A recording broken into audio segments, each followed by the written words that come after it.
मम्मा वो पेंडू सा है, मैंने उसे शादी नहीं करनी। अफशां अपनी माँ से कह रही थी। माँ ने प्यार से कहा, बेटी वो तुम्हारा कजिन है, अच्छा लड़का है, क्यों शादी नहीं करनी उससे?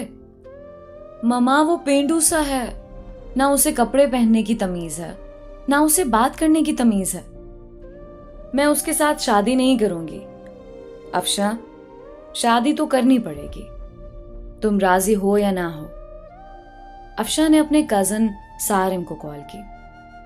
सारिम, मैं तुमसे शादी नहीं करना चाहती, तुम शादी से इनकार कर दो। सारिम ने कहा, मैं माँ बाप की मर्जी के खिलाफ नहीं जा सकता, मैं तुम्हारे साथ जिंदगी भर नहीं रह सकती।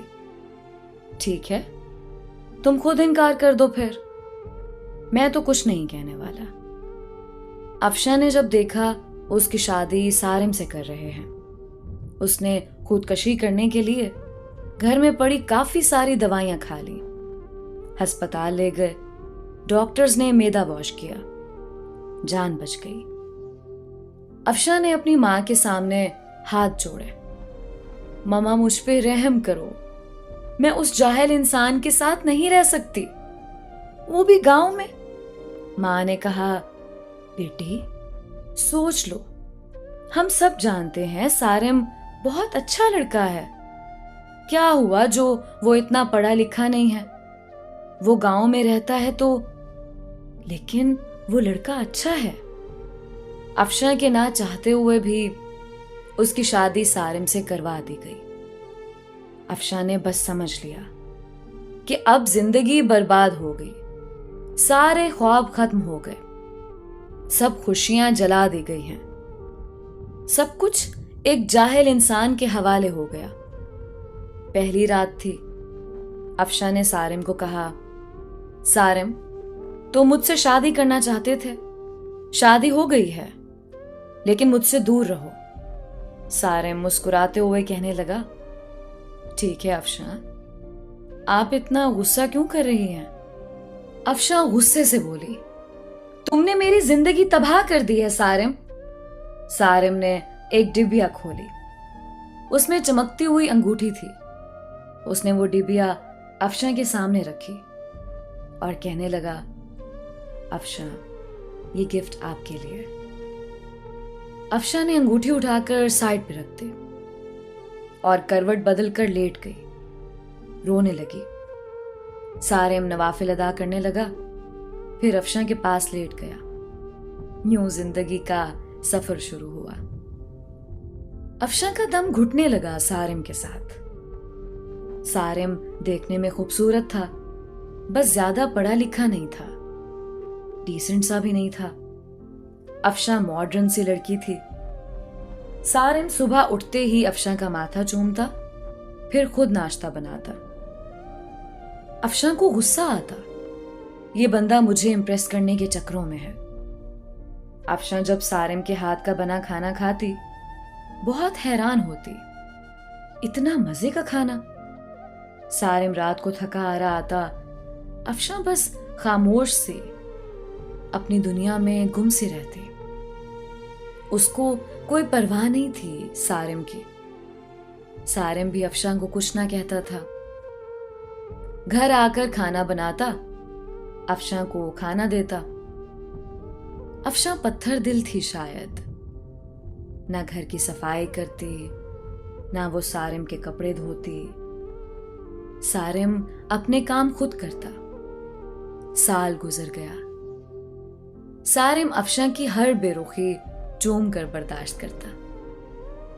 अफशां को यूं लगता था एक बदूसा इंसान पल्ले पड़ गया है। सारिम चूंकि एक मर्द था, वो औरत पे हाथ उठाना मर्द की शान के खिलाफ समझता था, फिर उस पे हाथ उठाना जो हमसफर हो। सारिम ने एक दिन कहा, अफशां तुम अपना ख्याल क्यों नहीं रखती पागल, देखो रंग कितना धीमा पड़ गया है तुम्हारा, तुम्हारे बाल देखो कितने रूखे से हो गए। सारिम अफशां के पास बैठ गया। 1 साल के बाद सारिम ने यूं अफशां को छुआ था। अफशा के बालों में ऑयल लगाने लगा। वो बोली, छोड़ दो मुझे सारिम। नहीं छोड़ूंगा। अफशा ने धक्का दिया। ऑयल सारिम के ऊपर गिर गया।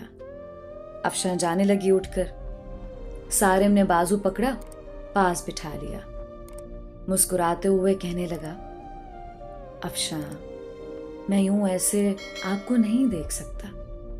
मेरा बाजू छोड़ो सारिम, मुझे दर्द हो रहा है। सारिम ने पास बिठाया। अफशा के सर में ऑयल लगाना शुरू किया। सर में ऑयल लगाया, फिर चेहरे पे स्क्रब करने लगा। अफशा खामोश बैठी। सारिम ने मुस्कुराते हुए कहा, चुड़ैल जाओ, अब शावर लेकर आओ और पिंक ड्रेस पहनो। मैं तुम्हारी फेवरेट बिरयानी तैयार करता हूं। अफशा हैरान थी, इतनी बेरुखी पे भी इतना प्यार करता है सारिम। अफशा शावर लेकर आई। आज चेहरे पे अजीब सी चमक थी। अफशा ने अपनी दोस्त को कॉल की, यार, सारिम ने ऐसे किया मेरे साथ। उसकी दोस्त ने कहा, सारिम अच्छा इंसान है, उसकी कदर करो। अफशा बोली, वो मुझे इम्प्रेस कर रहा है। उसकी दोस्त ने कहा, अफशा, किस्मत वालों को ऐसे मर्द, ऐसे हमसफर मिलते हैं। इतने में सारिम ने आवाज लगाई, जहां पनाह, खाना तैयार है, आ जाओ। अफशा मुस्कुराने लगी। आज बिरयानी से मजे की खुशबू आ रही थी। अफशा ने खाना शुरू किया। इतने मजे की बिरयानी थी, उसका दिल चाहा तारीफ करे सारिम की, लेकिन खामोश रही। खाना खाया, कमरे में सोने चली गई। सारिम ने बर्तन उठाए, वॉश करने लगा। बर्तन वॉश करके सारा दिन का थका हारा बेड पे पड़ा सो गया। सुबह उठा, अफशा को उठाया और बोला, अफशा, मेरी जान, नाश्ता तैयार कर दिया है, कर लेना, मैं जा रहा हूं। और हाँ, आज तुम्हारे लिए गिफ्ट लेकर आऊंगा। रात को सारिम घर आया। हाथ में एक गुलाब का फूल था। अफशा गार्डन में कुर्सी पे बैठी थी। हल्की सी हवा चल रही थी। शाम का वक्त था, हल्की सी रोशनी थी। सारिम घुटने के बल बैठ गया। गुलाब का फूल अफशा को दिया। मुस्कुराते हुए कहने लगा, हैप्पी बर्थडे अफशा।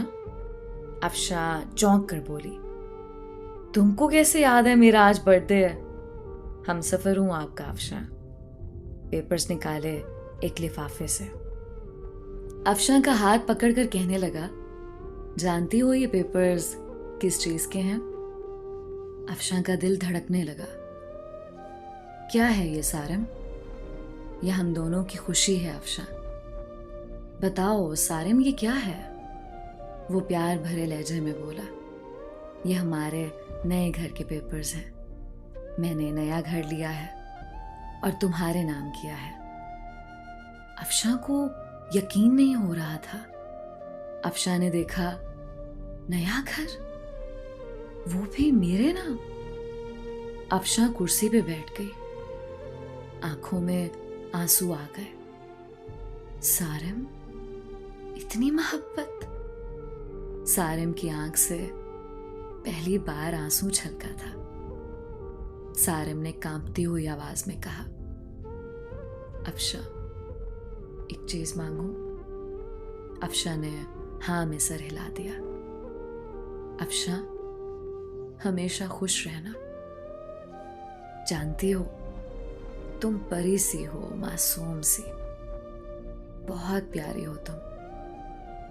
मैं बहुत खुश नसीब हूं, तुम जैसी हमसफर मिली मुझे।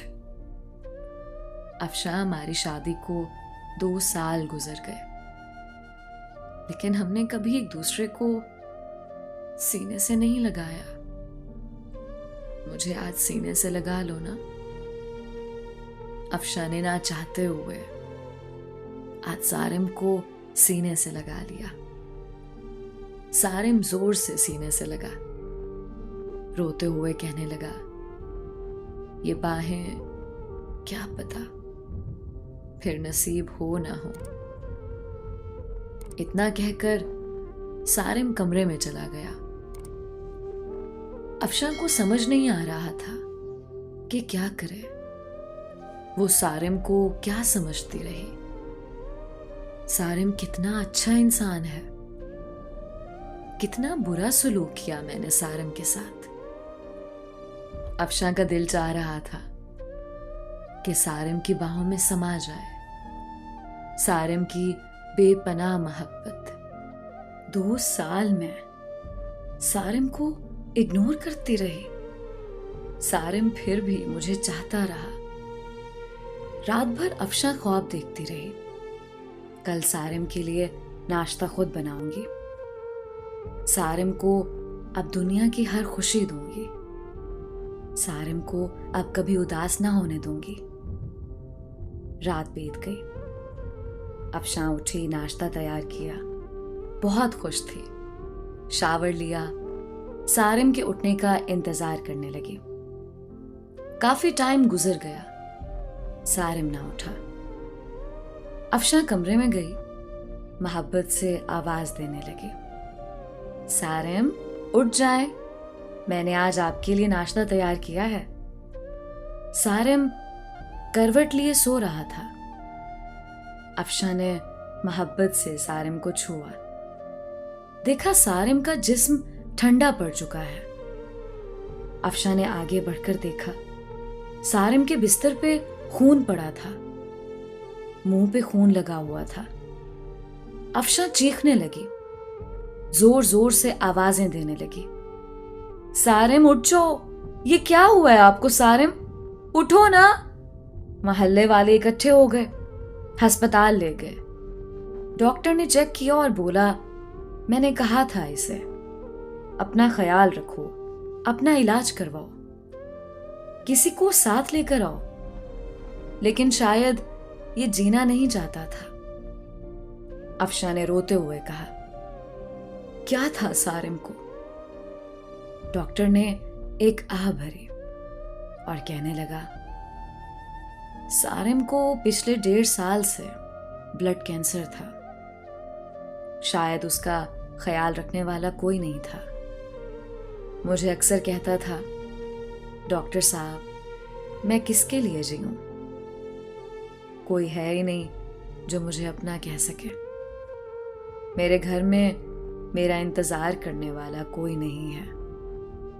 कोई नहीं है जो मुझसे मोहब्बत से पूछे दिन कैसा गुजरा।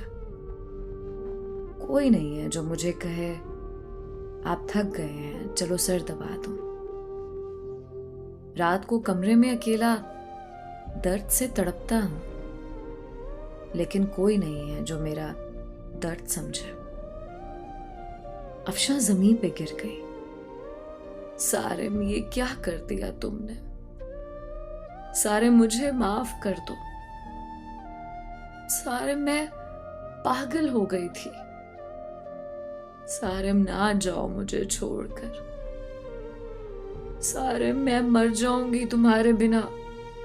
सारिम की लाश सामने पड़ी थी, जो जिंदगी में अफशां की मोहब्बत को तरसता रहा। अफशां सारिम के चेहरे को हाथों में लिए चीख चीख कर रो रही थी। लेकिन शायद अब मोहब्बत का वक्त खत्म हो चुका था। सारिम हमेशा के लिए आजाद कर गया था अफशां को। दोस्तों, किसी के जज्बात से मत खेलो। किसी को इतना ना सताओ कि वो मर जाए। अपने हमसफर को सीने से लगाकर एक दूसरे को गाली देने की बजाय एक दूसरे को चूम लो। अना में मोहब्बत के लम्हों को ना जला देना। छोटी सी जिंदगी है, ना जाने कब बिछड़ जाए, कब मौत आ घेरे। मोहब्बत बांटते रहो। किसी के मरने के बाद पछतावे से अच्छा है किसी को जिंदगी में ही सीने से लगा लो।